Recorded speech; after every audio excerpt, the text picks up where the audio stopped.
Assalamualaikum warahmatullahi wabarakatuh. Waalaikumsalam warahmatullahi wabarakatuh.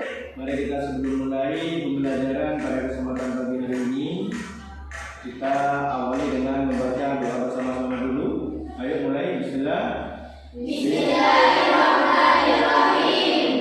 Nawaitu ta'alluma li naili ridallahi wa izalatil jahli an nafsi wa ghairihi wa li'ihya'id dini wa li syukrin ni'mati bi niyatil shadiqatin ma'at tawakkuli. Sebelum kita memulai, saya absen dulu. Adinda, Andini, ada yang tidak masuk siapa? Siapa? Siti Nazira. Oh. Siti Nazira.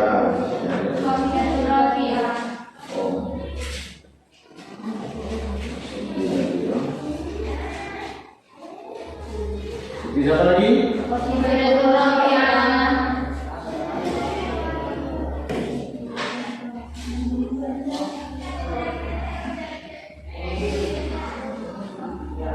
Di sini saya menyediakan sebuah lagu untuk kalian.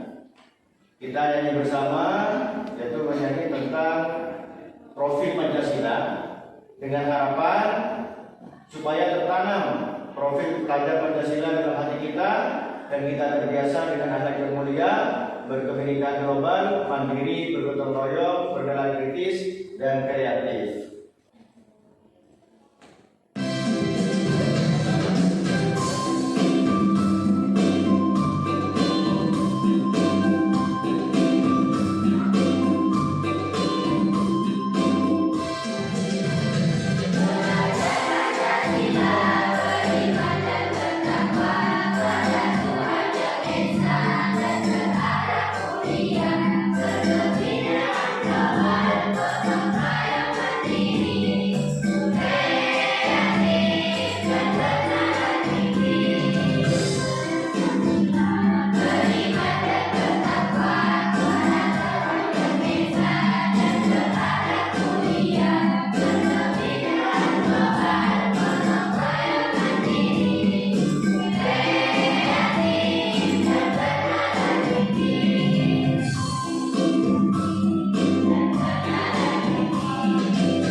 Di sini awan bentuk kalimat Allah kelihatan. Next. Di sini ada kalimat Allah di saat doa. Ini juga menunjukkan bahwa Allah itu berkuasa untuk melakukan segala hal yang diinginkan. Tidak sama dengan kita. Kita ingin melakukan sesuatu masih harus bekerja. Kita mau membuat meja, apa langsung aja? Tidak ada. Tapi Allah bisa melakukan semua itu sesuai dengan surat Yasin di belakang itu disebutkan kun ada, fayakun fasbir. Ya, jadi itu bedanya manusia dengan Allah Subhanahu wa taala. Di sini ada pokok bentuk kalimat la ilaha illallah. Ini pohon ya, bentuk kalimat la ilaha illallah. Selanjutnya kemudian ada pohon ruku hadap kiblat. Pohon saja berruku. Dalam artian pohon saja ini sholat, beribadah kepada Allah Subhanahu wa taala. Sementara kita manusia bisa tidak ruku? Bisa. Terus bagaimana dengan mereka-mereka yang tidak sholat sedangkan pohon saja sholat ke Allah Subhanahu wa taala?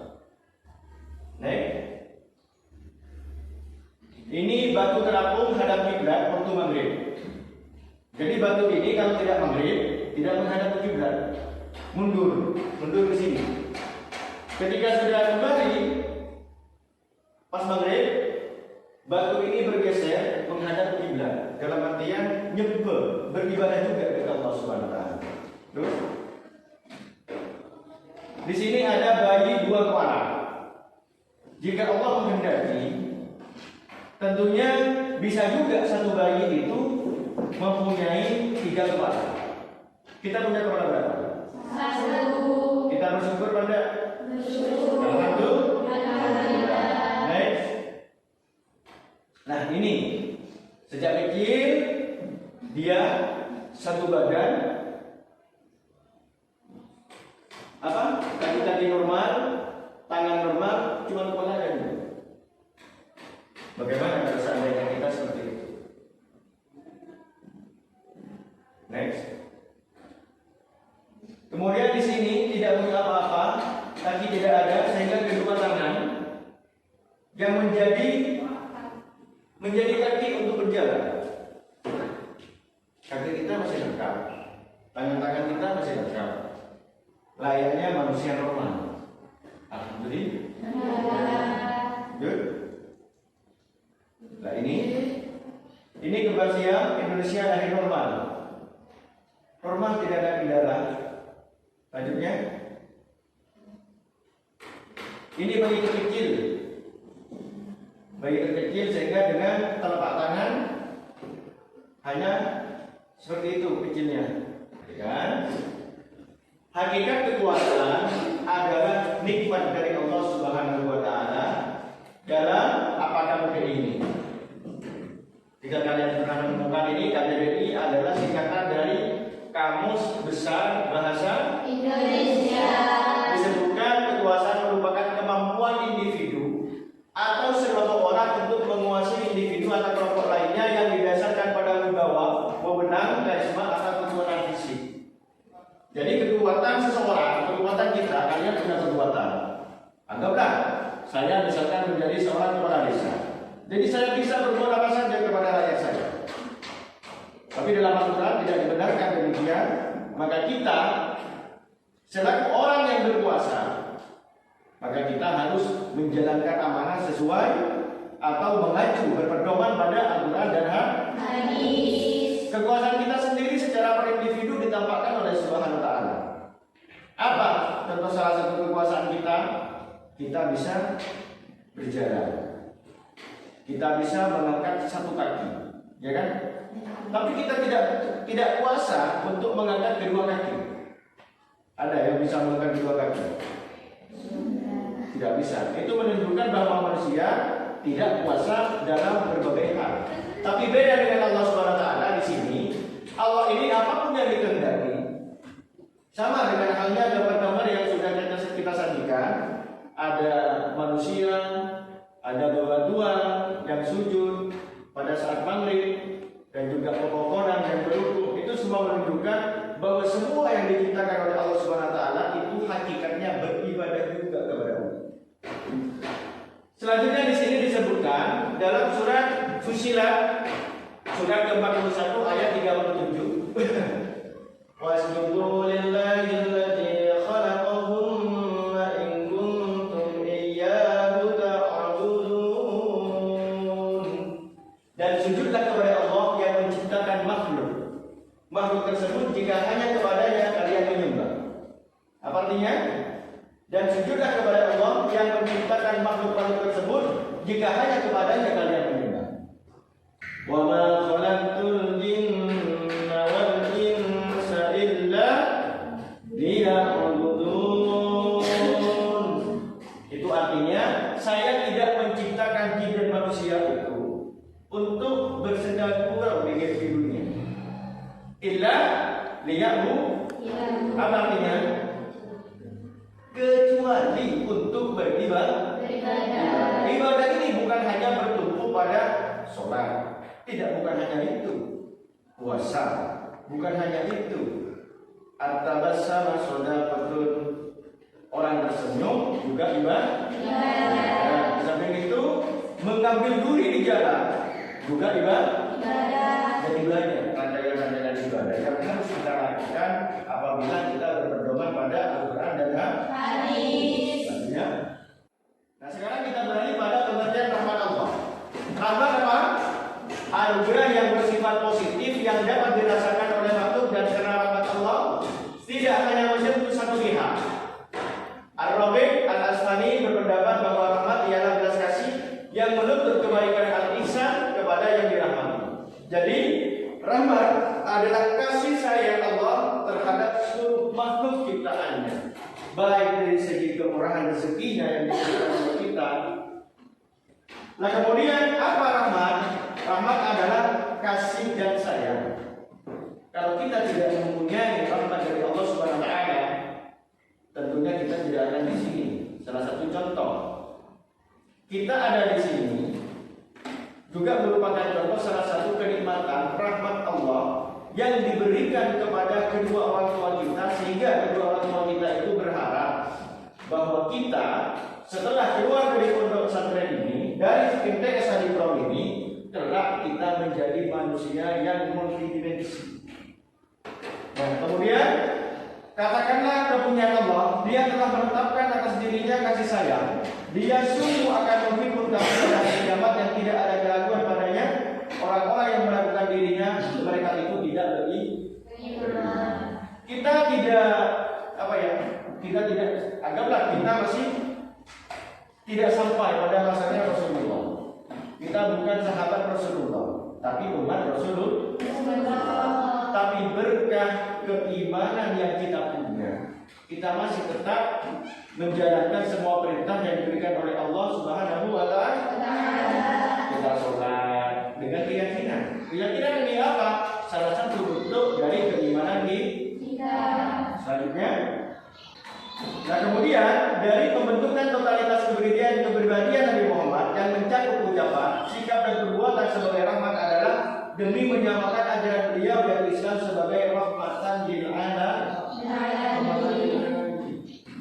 Jadi pembelajaran yang kita pergunakan dari sini, karena Rasulullah merupakan contoh konkret dari akhlak Quran, seperti apa yang telah dituliskan oleh Aisyah, kana khuluquhu al-Quran. Apa artinya di bawah? Oh, tidak ada ya. Artinya akhlak yang ada pada diri Rasulullah itu adalah akhlak Al-Quran. Silakan kalian bentuk, kalau 4 orang berapa poin? Ini akan ada berapa orang? 14. Kalau 3 kelompok, yang satu gabung, kan bisa 2. Kepada kelompok 1 kami persilakan untuk mempresentasikan tugasnya.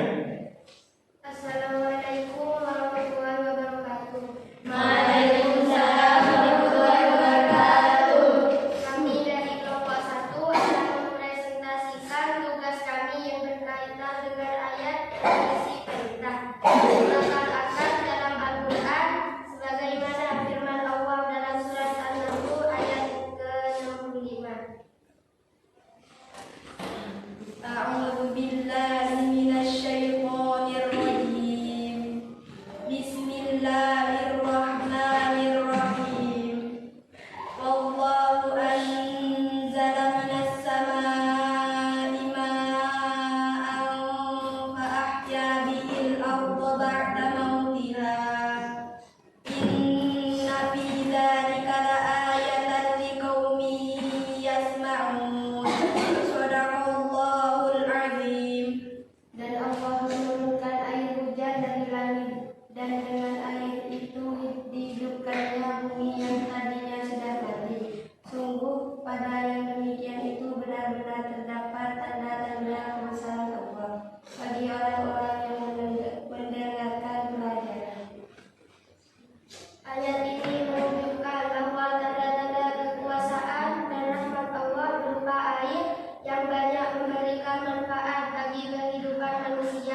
dan dengannya kita wajib mensyukurinya.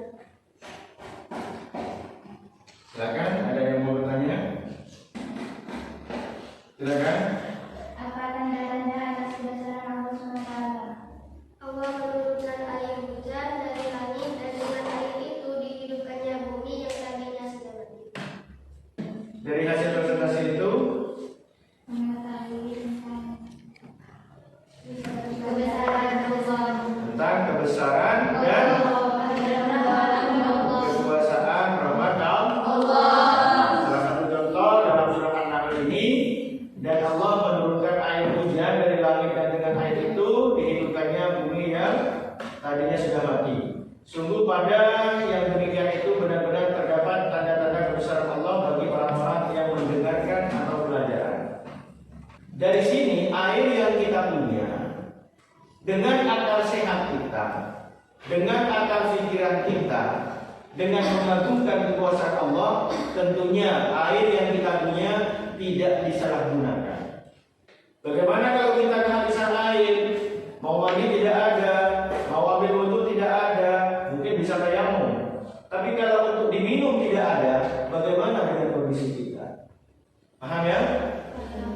Nah kemudian dari apa yang sudah kita praktikkan dari pembelajaran berkaitan dengan kekuasaan dan rahmat Allah, ini harapannya supaya dapat diamalkan dalam kehidupan sehari-hari, baik di pondok pesantren ataupun nantinya pada saat kalian pulang ke rumah, bahwa bentuk-bentuk kekuasaan dan rahmat Allah itu harus kita pedomi, baik dari itu berkaitan dengan Al-Quran yang sumbernya dari Al-Quran ataupun dari Al-Hadis.